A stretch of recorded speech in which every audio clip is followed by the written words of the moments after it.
I believe the most powerful spiritual experiences are often the quietest and the most misunderstood.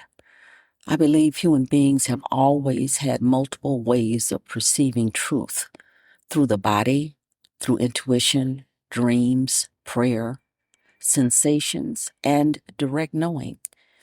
I believe that these experiences are not dangerous, deceptive, or rare, but they're human.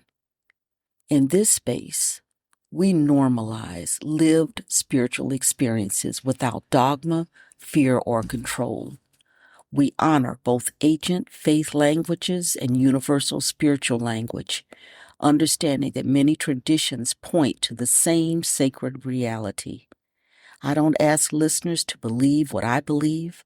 I invite them to notice their own experience, practice discernment, and measure truth by its fruit, love, charity, clarity, humanity, and wholeness.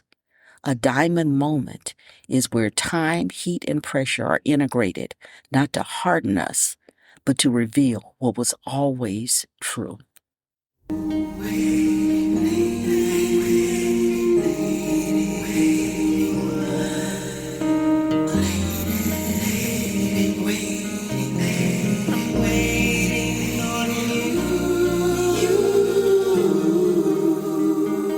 Hi, this is Dr. Anita with another diamond moment. Never forget the diamonds of our lives are produced through time, heat, and pressure.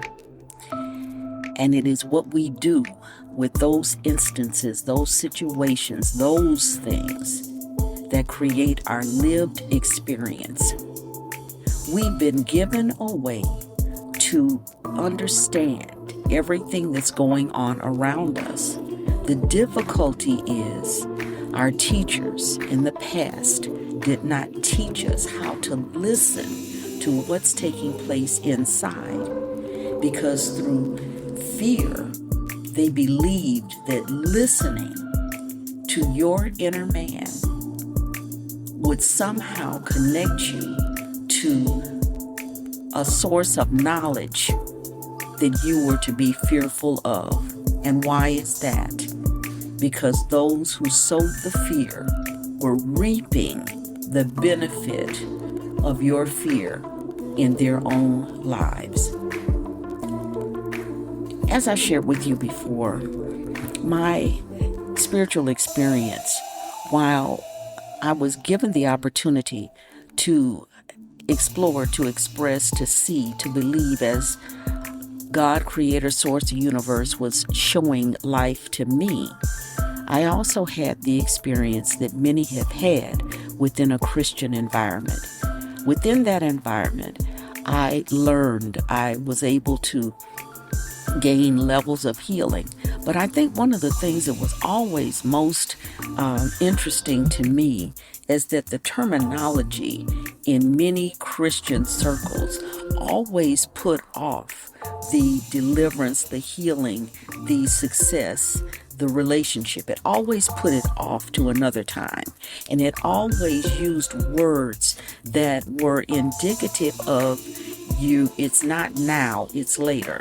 And there are many people who lived their entire lives and died and never got to the later. So as I began this journey, as I began this retirement journey that I've been on, I began to see things in myself. I began to experience the difficulties, the challenges that I told you about last time. If you didn't listen to the last episode, I invite you to do so. But I began to realize that I am experiencing challenges outside of my normal life, my normal behavior that I hadn't experienced before, because I'd never been in a retirement phase before. I'd never been in a phase of looking for a retirement home. I'd never been in this place before. So naturally, it began to bring up experiences that I'd had in the past where things maybe didn't work out like I wanted them to. And I had to stop and I had to evaluate my own limiting beliefs. That is what we're going to be talking about for I don't know how long in the future. It may turn to the absolute theme of this podcast. But I wanted to make you aware. I want you to be on the journey with me. I am a private person, whether it seems like it or not. I'm a private person. And so much of the things that I experience, I don't share. I also believe that when you are sharing wisdom or understanding, it needs to come from experiences that you've mastered as opposed to those that you are currently going through, because the type of decisions that may be necessary, you may not have the toolbox to make at this time. So as you gather together information, knowledge, wisdom, discernment, you're able to make decisions, evaluate those decisions, see if it's something in it that maybe you would have done differently had you known better. Now that expression, if I knew better, I would have done better. If you know better, do better. It's those things that require you to wait just a minute to find out whether what you're picking up is actually what's being given to you in this lesson of life. So what I want to do in the coming weeks and months to come is to combine what we've learned. One of the things that you come across when you are dismantling a belief system is that you end up with a bunch of pieces and you don't know what to use and what to throw out. And so there's a point in it where it makes you angry. You're angry that you've been lied to and deceived, and it makes you not want to do anything at all until you run across situations in which you have to define your own belief system. It's in those times that you're able to evaluate what you believe and what you don't, what works and what doesn't. And it causes you to go back to your prior belief system and begin to search again through that rubble of that dismantled system of your life to find out what really is real and what's not. What can I rely on and what I can't? And that's why I told you I believe in the truth of the gospel, the true side. And in that, going through and challenging those ideas and concepts that, quote unquote, you could only believe through faith, and understanding that those may be some of the issues that God, Creator, Source, the universe, is trying to reshape in your life to give you that firm foundation that you can stand on once again without the concepts of the lies and the control and the manipulation that maybe you've been through in a belief foundation of the past. So we're going to look at not only what's taking place around us, what's taking place within us, what's taking place in our spiritual lives, our emotions, our natural living environment, the people that we come in contact with, and why it seems as though we're saying different things, but they actually mean the same. I want us to begin to combine what we learned at a previous spiritual level in life and bring them into a more current understanding of what's taking place from a spiritual perspective. One of the reasons why I refer to God, Creator, Source, the universe, as opposed to He, is because Scripture says God is a spirit. God is a spirit. And I want to say not just any arbitrary spirit. God is connected to you. And there is a group of people that believe that connection to God, you are a part of Source, and therefore you have the ability to proclaim, to, as they say, manifest your future. But you have to utilize the understanding that you have in a way that allows you to receive new information. I'm going to say this, and I want this to be an ongoing rule. If you're afraid, you need to look at it more. Fear is not a normal emotion to have all the time. It is a fight, flight, or freeze. You either run, you either fight it, or you stand there and try to be invisible. But you can't live your entire life running, fighting, or trying to be invisible. So we're going to be looking at terminology. It's interesting. When I got up this morning in my meditation time, and I'm always listening. I was telling an acquaintance of mine that they asked, "What are you doing?" And I said, "I'm listening. I'm listening to my body. I'm listening to my emotions. I'm feeling within myself where I may have a fear, where it's lodging, where it's showing up." And when you use that practical information to compare it to your body and the chakra system, you can literally find out where you're holding unbelief and fear. Take a moment, deep breathe, do your breathing exercises. We've talked about that before. And feel into what you are fearful of that is trying to rise to the surface.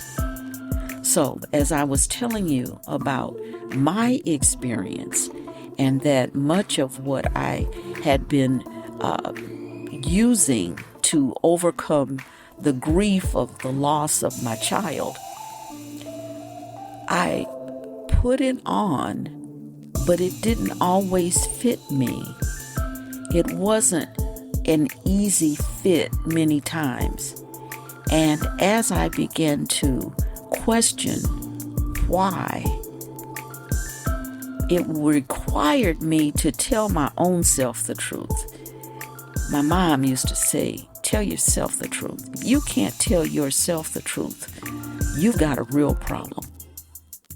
So in telling myself the truth, I got to that place in this society that I was living in where I absolutely, without a doubt, did not agree with what was being taught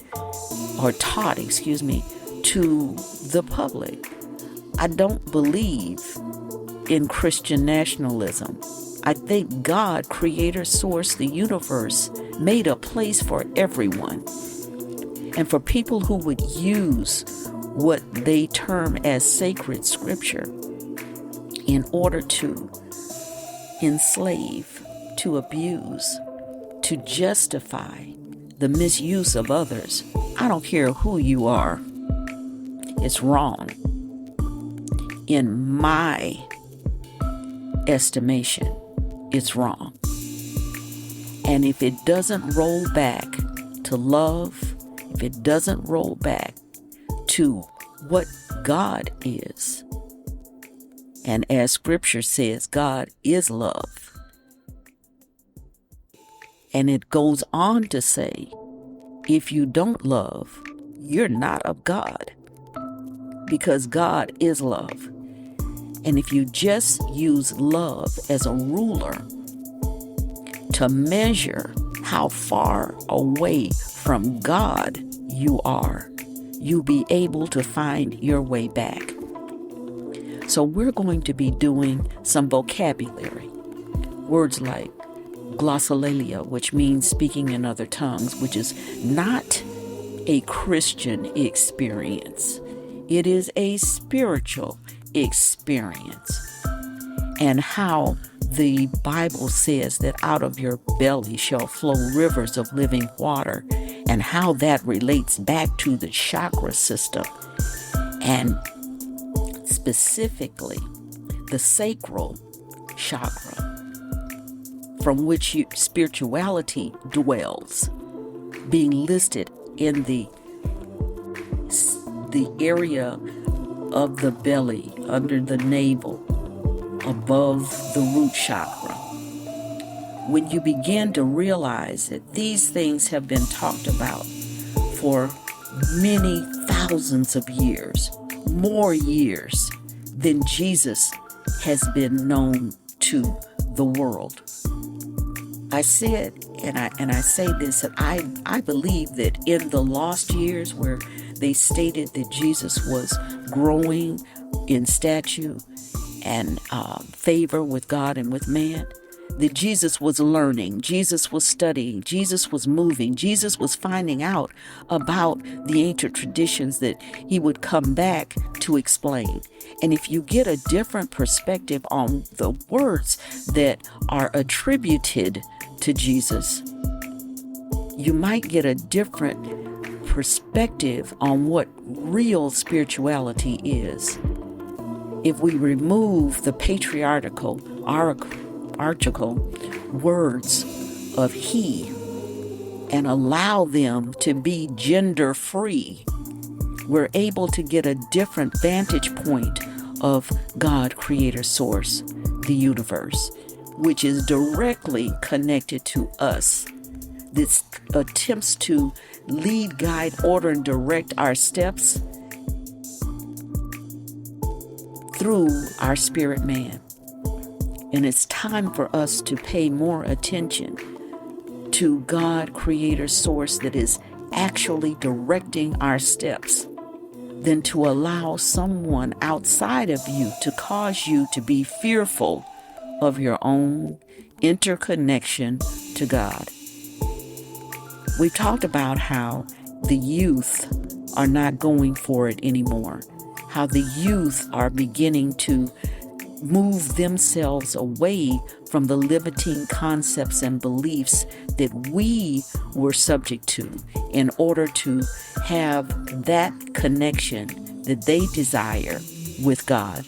So I hope you will continue with me. This is going to be a very exciting time. I think that especially when you've been a little off balance because you haven't understood what part of the baby in the bathwater do you throw out, what part do you keep, we're going to be working through some of those things. And again, really understand that I'm not here asking you to believe what I believe. I'm inviting you to notice your own experience, for you to learn to practice discernment and to measure truth by its fruit of love.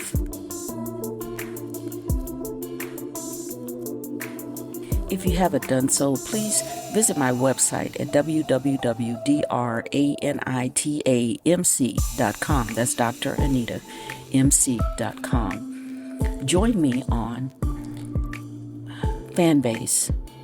Join me on NoomVibe.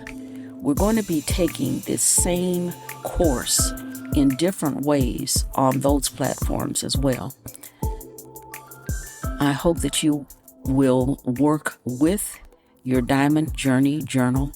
Becoming is a process, and a process has stages by me, Dr. Anita. If you haven't gotten it, it's available on Amazon. And continue coming back. We've got some really important things to do, and I hope that they will be things that will make your life the life that you've always dreamed of. Becoming really is a process, and that process does have stages.